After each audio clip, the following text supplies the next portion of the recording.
Драги ученици, на овој видеочас ќе ја разработиме четвртата наставна единица од темата Историја на македонскиот јазик, а таа е јазикот на македонските писатели од втората половина на 19-тиот век. На овој час ќе се запознаеме со нивните ставови и со примената на македонскиот народен јазик во нивните дела. Македонските писатели од втората половина на 19-тиот век различно го решавале прашањето за јазикот во своите литературни дела, затоа што биле пред се поделени во ставовите. Едните се припојувале кон едното гледиште, а другите се припојувале кон другото гледиште. Македонските писатели имале различен однос кон јазичните особености на македонскиот народен јазик од другите јазици, а тоа било така врз основа на повеќе надворешни јазични влијанија. Кај македонските писатели превладува стремежот кон пишување на своите родни говори, односно на западно-македонското наречие. Тоа е специфично за Константин Миладинов, кој своите дела ги пишувал на својот роден струшки говор, но сепак тој вклучувал јазични особености од другите западно-македонски говори.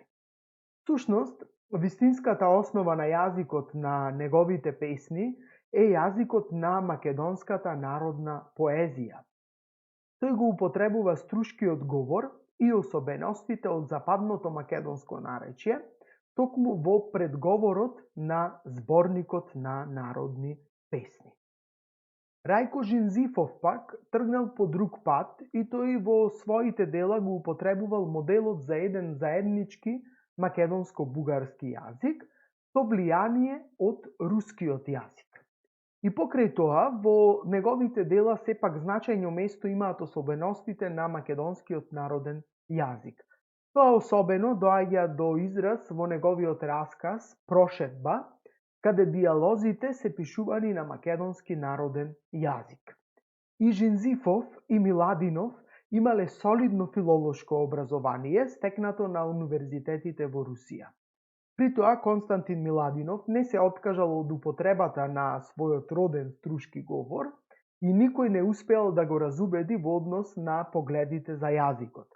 Од друга страна пак, врз погледите за јазикот на Жинзифов, извршил големо влијание Партени Изографски, како и повеќе бугарски поети со кои бил во постојан контакт во Русија. Григор Прличев пак, откако добил образование на грчки јазик и ги напишал поемите Сердарот и Скендербек, се обидел да ги препее на свој јазик кој одговарал на еден заеднички општословенски јазик. Во своите дела Григор Прличев го употребува својот роден охридски говор, а исто така со тоа го употребува западно-македонското наречие, како и особеностите од црковнословенскиот јазик. Иако Прличев својата автобиографија ја пишува на јазик кој е близок до бугарскиот, со голем број црковнословенизми, сепак диалозите меѓу македонците ги пишува на македонски народен јазик. Македонските писатели од овој период оставиле во ракопис голем број литературни дела напишани на македонски јазик. Тоа е случај и со автобиографијата на Марко Цепенков, која е пишувана врз основа на јазикот на македонската народна приказна.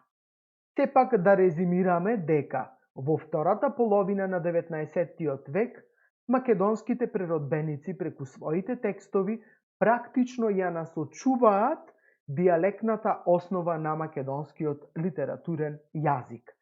Сепак забележувате дека каква и страна да заземале македонските преродбеници во втората половина на 19-тиот век, тие во своите дела го користеле западно-македонското наречие, за кое што сите сметале дека треба да влезе во основа на македонскиот стандарден, тоест литературен јазик.